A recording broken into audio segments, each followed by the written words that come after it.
Coucou tout le monde, j'espère que vous allez bien. Bienvenue dans cette nouvelle vidéo. Si c'est la première fois que tu vois ce visage, clique en bas à ma gauche pour t'abonner et active la cloche de notification pour ne rater aucune de mes vidéos à tout moment que je les poste. N'oublie pas de mettre les pouces bleus pour m'encourager. Voilà, ici, je fais plus des vidéos sur comment casser le cycle menstruel de la femme. Aujourd'hui, on ne parle pas de la femme, on va parler des hommes. Voilà, bipez-moi tous ces hommes, ces femmes qui sont sur cette page. Bipez vos hommes, les hommes qui sont sur cette page, portez vos chaises et asseyez-vous, voilà. Partagez massivement cette vidéo pour sauver ces femmes-là qui souffrent dans les foyers, pour sauver ces femmes dans ces foyers où il y a difficulté de conception et ce sont les femmes qui sont mal visées. Pourtant, le problème vient de l'homme, voilà. Partagez massivement cette vidéo. Voilà, dernièrement, il y a une femme qui m'a contactée. Elle m'a fait comprendre qu'elle est déjà à 10 ans de mariage sans enfant. Et elle a déjà fait les tours des hôpitaux. Et dernièrement, elle a décidé de se rendre à l'hôpital avec son époux.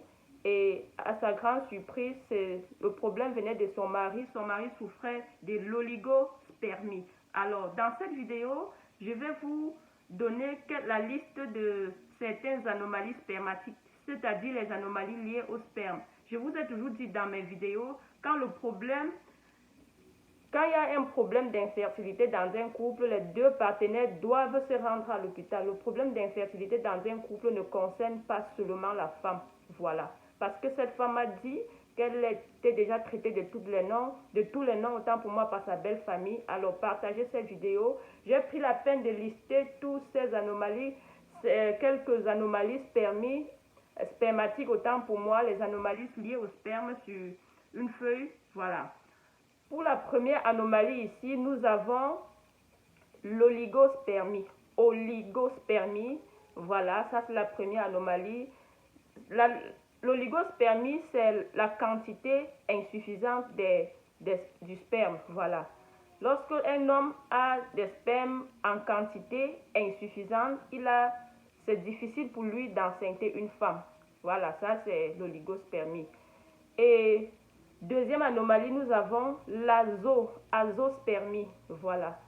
Azospermie, c'est l'absence des spermatozoïdes dans l'éjaculation. C'est-à-dire, pendant les rapports, vous éjaculez, mais ces spermes ne contiennent pas les spermatozoïdes. C'est difficile également pour vous d'enceinte, pour ces hommes-là d'enceinte une femme. Quatrième anomalie, nous avons la nécrospermie. Nécrospermie ici caractérise la présence d'un très grand nombre de spermatozoïdes déjà morts dans les spermes. C'est-à-dire pendant les rapports, lorsque vous éjaculez, la plus grande quantité des spermatozoïdes sont déjà morts. Plus de 50% des spermatozoïdes sont déjà morts. Là, c'est très difficile pour vous d'enceinte une femme. Pour la quatrième anomalie, nous avons asténospermie. Asténospermie, c'est-à-dire mauvaise mobilité des spermatozoïdes. Ici, les spermatozoïdes progressent lentement. Les spermatozoïdes ici sont très lents. Voilà. Pendant les rapports, c'est difficile au sperme de progresser progressivement pour atteindre la cavité de l'utérus. Ici, les spermatozoïdes sont très lents et c'est difficile pour ces hommes qui ont cette anomalie-là d'enceinte une femme. Pour la quatrième anomalie, ici, nous avons la tératospermie. Tératospermie, c'est-à-dire mauvaise qualité des spermes. Ici, les spermes sont de très mauvaise qualité. Vous ne pouvez pas, un homme atteint de la tératospermie a des difficultés d'enceinte une femme. Quand les spermes ne sont pas de bonne qualité, c'est difficile pour vous d'enceinte une femme. La sixième anomalie, nous avons l'aspermie. L'aspermie ici, c'est absence d'émission des spermes en quantité suffisante. Pendant les rapports, les spermes que vous émettez là sont en quantité insuffisante, de très peu. La quantité est très peu. Donc, c'est difficile pour vous d'enceinte une femme lorsque vous êtes atteint de l'aspermie. Voilà. Alors, lorsqu'il y a difficulté de conception, d'infertilité dans un couple, les deux partenaires doivent se rendre à l'hôpital. L'homme doit faire l'examen de spermogramme. Voilà, on va vous faire l'examen de spermogramme pour voir si vous n'avez pas une anomalie spermatique, c'est-à-dire l'anomalie liée au sperme. Voilà. Et toutes ces anomalies-là, ça se soigne. Dans la prochaine vidéo, je vais vous montrer les moyens pour remédier à cette situation. Partagez massivement cette vidéo, je vous en prie.